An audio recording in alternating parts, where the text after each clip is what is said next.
गुणधर्मीनां देश मृत्युं च नतकं च बलिकं च क्रोधं च निमिन्द सर्वबलिकं च शत्रुं च सर्वविघ्नं च राजभयं च चोरुभयं च दुष्टं च निमिन्द सर्वप्रघातं च सुलोकं च चेरोकष्टनागजाश्वमारिं च निमिन्द सर्वसस्यमारिं च धान्यवरवृक्षे गलपत्रपुष्पमारिं च फलराष्ट्रदेशमारिं च निमिन्द सवेशवेदनीय च मौनीय च कर्मणतद्रुतं च निमिन्द ओम सुदर्शन महाराज चक्र विक्रय तेजस्व शांतिम कुरु जनानंद कुरु सर्व ग्राम नगर कुरु सर्वलोक सत्यम कुरु सर्वाणं को सर्व दुःख मनानाद पच पच कुटुकुट शीघ्रम शीघ्र सर्वश्यमान होम पट स्वाहा ओम नमोरते भगवते श्रीमते प्रक्षण शांति शांति का सर्व सर्वसाम ओम राम ह्रीम रूम राम गुणधरंदे नाम दिएस सर्व शांतिम कुरु तुष्टिम कुरु रिद्धिम सिद्धिम आरोग्य संपदाम कुरु ह्रीम वशट नमः स्वाहा उदक चंदन तंदुल पुष्पकै चरुसदीप सुधूप फलार्घ्यकै धवल मंगल कांदल मातुलै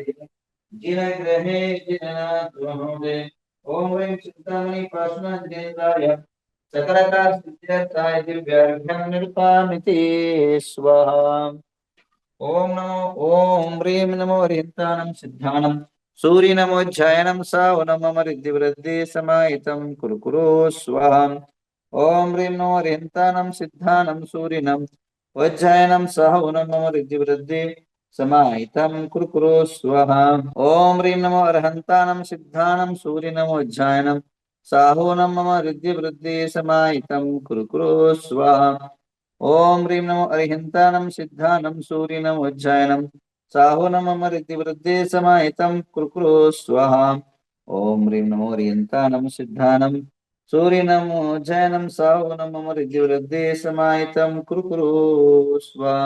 और चिंतामणि पार्श्वनाथ भगवान की जय। आप सबके जीवन में भगवान पार्श्वनाथ का निर्वाण कल्याण का दिन आ रहा है। आप सभी के जीवन में विशेष आनंद का दिन है। भगवान पार्श्वनाथ जग के अनेकों दुख हरता सुख करता और अनेकों प्रकार के विघ्नों के नाशक हैं। भगवान पार्श्वनाथ आप सबके लिए कल्याणकारी है। भगवान पार्श्वनाथ की इतनी अचिंत्य महिमा है कि आदमी जो चाहता है वह सब कुछ पा लेता है प्रभु के जीवन के आशीर्वाद से। भगवान पार्श्वनाथ की आराधक मैं बहुत बचपन से रहा हूं। पार्श्वनाथ भगवान की सबसे ऊंची प्रतिमा अगर विश्व में कहीं है तो हमारे नवग्रह तीर्थ के अंदर है। एक नहीं दो नहीं 61 फुट की प्रतिमा है और इसकी भी एक कहानी निराली है। इसकी भी एक इतिहास अजब और गजब है। भगवान पार्श्वनाथ की मूर्ति बनाने की मेरे मन में कल्पना आई और ज्यादा नहीं, केवल 20-21 फुट की प्रतिमा बना करके मैं स्थापित करूं, क्योंकि उस टाइम हजारों पंचकला करके मैं थक गया था। अब बस पंचकल्याण पूजाएं बहुत हो गई, कुछ समाज कल्याण करे ऐसी भावनाएं मेरे मन में आ रही थी। और अब उस टाइम पर मेरी इतनी कोई बड़े बड़े सीढ़ियों से कोई मुलाकात नहीं थी।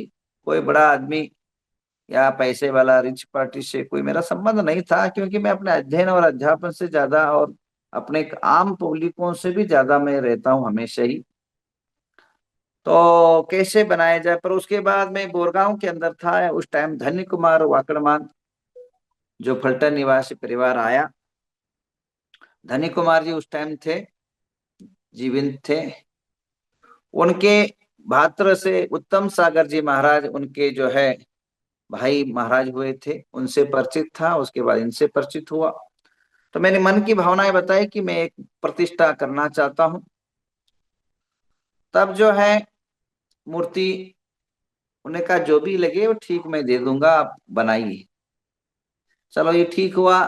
काम शुरू हुआ तो अचानक हम 21 फुट की प्रतिमा की जगह 61 की पत्थर की प्रतिमा मिली, क्योंकि पत्थर मिलना बहुत कठिन है और हमें कोई ज्यादा अनुभव नहीं था और हाइट के ऊपर था। 5000 फुट हाइट पर यह प्रतिमाएं थी। उसको नीचे लाना एक बहुत बड़ी अजब कहानी है, क्योंकि गुमटेश्वर बाहुबली को वहीं उकेरा गया था, वहीं जो है छटनी करके खड़ा कर दिया था। और हमारे मूर्ति जो है ऊपर से नीचे लाना, नीचे से रोड से हुबली हुरूर लाना, यहाँ मूर्ति बनाना, क्रेन से खड़ा करना, ये बहुत बड़ी लंबी चौड़ी जो है संग्राम था। इजी और सरल तरीका नहीं था। हाथ में पैसा नहीं और अनुभव नहीं किसी और को भी, क्योंकि जो वजन जब हो रहा था उस टाइम 555 टन का वजन मूर्ति हो रहा था। एक नहीं दो नहीं, 555 टन का 100 गाड़ी के बराबर जो है आ, इतना वजन था। तो इसको लाया कैसे जाए नीचे, ये मेरे मन के अंदर भावनाएं पैदा हुई। तब एक रामनाथन नाम का एक आदमी ने मेरे साथ दिया, और उसको तमिलनाडु का था। मैं 3 दिन के अंदर उतार के दे दूंगा बोले। ठीक है। 40 लाख में उस समय 2005 की बात है, उस समय 2006 या 5 की बात है। उस टाइम उसने कहा मैं 40 लाख में उतार के दूंगा। चलो ठीक है, कहीं से लग कर देंगे, करने तो शुरू, काम तो शुरू करो।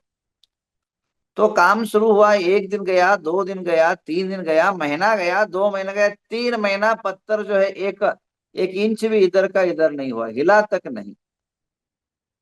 बड़ा टेंशन में आए हम। उसके बाद मन में संकल्पना, और जो है बड़ी जो है सामने एक भावना है कि मूर्ति बैठाना, और ये उठ नहीं रहा मूर्ति। तब मैं नवग्रह, उस टाइम पर नवग्रह की कोई कल्पना नहीं थी। उस समय तक मेरी भावना में नवग्रह तीर्थ बनाने की कोई आशा नहीं थी, केवल मूर्ति एक खड़ा करने की थी। तब उसके बाद मैंने नवग्रह का ज्योतिष का पहले से मैं विद्यार्थी रहा। ज्योतिष को मैं 21 उम्र में स्टडी किया था। चलो ग्रहों को भी थोड़ा आजमा लेते हैं, ऐसे मन में भावना आई। 3 दिन का नवग्रह हवन रखा। फलटन के समय उस टाइम टूर में था। वहां उस समय पद्मपुरु भगवान का मंदिर है जो मार्बल से बना हुआ है, उसकी प्रतिष्ठा थी। तब हवन चल रहा था, ऐसे ही कुंड बना हुआ था, ऑलरेडी रेडी कुंड था। रेडी कुंड के अंदर हमारी एक आहुति, हमारी एक भावना उसमें रखने की इच्छा से विधान करके जो है आ, हवन शुरू किया। और हवन शुरू करने के बाद तीसरा दिन एक चमत्कार होता है, जो आप लोग सबको सुनने की और सब लोग विचार करने की बात है। तो देवी देवताएं नहीं हो, आज भी नहीं है बोलते, उन लोगों को सोचने की बात है कि देवी देवता की शक्ति अपरंपार होती है। देवी देवताएं कई काम करते हैं, तो यहाँ काम कर गए वो। जैसे 3 दिन का हवन यज्ञ पूर्ण किया, और यज्ञ पूर्ण करने के बाद वहां जहां पहाड़ था, तमिलनाडु और कर्नाटक के बाउंड्री पर, वहां एक जोर से आंधी और तूफान आना शुरू हो गया, चक्रवात बादल की तरह। और ध्यान रखिए, ऐसे जोर से आंधी आया। वहां 300-400 वर्कर काम कर रहे थे, मूर्ति के 200 थे, ऐसे 500-600 वर्कर आजू बाजू में वहां काम कर रहे थे। और आंधी और तूफान आने के कारण उधर इधर भाग गए। और हवा का झोंक से जो हाइड्रोलिक जाक है वो थोड़ा सा फिसला, और फिसलते ही कम से कम 2000 फुट के पहाड़ के से केवल 5 मिनट के अंदर भगवान पार्श्वनाथ धरती पर आके खड़े हो। तो ये चमत्कार है, ये अतिशय, जो यंत्रों से काम नहीं हुआ, जो अनेकों साधनों से काम नहीं हुआ, आधुनिक वैज्ञानिकों के यंत्रों से जो काम नहीं हुआ, वो मात्र मंत्र और देवताओं के नवग्रह के हवन के माध्यम से मूर्ति को मैंने नीचे खड़ा कर दिया। ये इतिहास गवाह है। और एक नहीं दो नहीं, 500 टन का मूर्ति। उसके बाद बीच में जब भगवान पार्श्वनाथ को विदा हुआ, वहां 12 महीने तक, ध्यान रखिए, जहां हम लोग मूर्ति बनाने का था, वहां इतना दुष्काल था। अगर नहाने के लिए और एक बाल्टी पानी चाहिए तो उस टाइम 20 रुपए 10 रुपए पैसा देना पड़ता था। नहाने के लिए पानी भी वहां नहीं मिलता था, ऐसी जगह था। और कहीं से लेना है, हमारे जो भट्टराग जी है या और भी जो लोग वहां जाते थे, अगर नहाने के लिए एक बाल्टी पानी चाहिए तो कम से कम 20 रुपए देना पड़ता था। ऐसी कठिन परिस्थितियों में वो जो वहां पत्थर निकाला, और जैसे भगवान को गाड़ी पर लोड किया तो ऐसा बरसात हुआ, ऐसा बरसात हुआ, ऐसा धुआंधार बरसात हुआ, ऐसे मुसलधार बरसात हुई जो आप कल्पना नहीं कर सकते। मूर्ति को ढूंढने में कम से कम 65 फुट की मूर्ति, 20 फुट का चौड़ाई, और वो और 8 फुट की मोटी प्रतिमा कहाँ है दिखाई नहीं दे रही थी। इतना बरसात हुआ, क्योंकि ये पारस है, भगवान का नाम पारस। सबको पानी पिला करके, सबको रस आनंदित भर करके वहां से विदा लिए और यहाँ आए। यहाँ आने के बाद मूर्ति बनी। केवल ध्यान रखिए, चाहे वह गोमटेश्वर बाहुली बनाने में 12 साल लग गए, मांगी तुंगी की मूर्ति बनाने में अनेकों वर्ष लग गए, परंतु भगवान पार्श्वनाथ की मूर्ति बनाने में मात्र मात्र 12 महीने में मूर्ति बन के रेडी हो गई बंधु। अब रेडी तो हो गई 40 फुट के हाइट पर, और 61 फुट टोटल जो है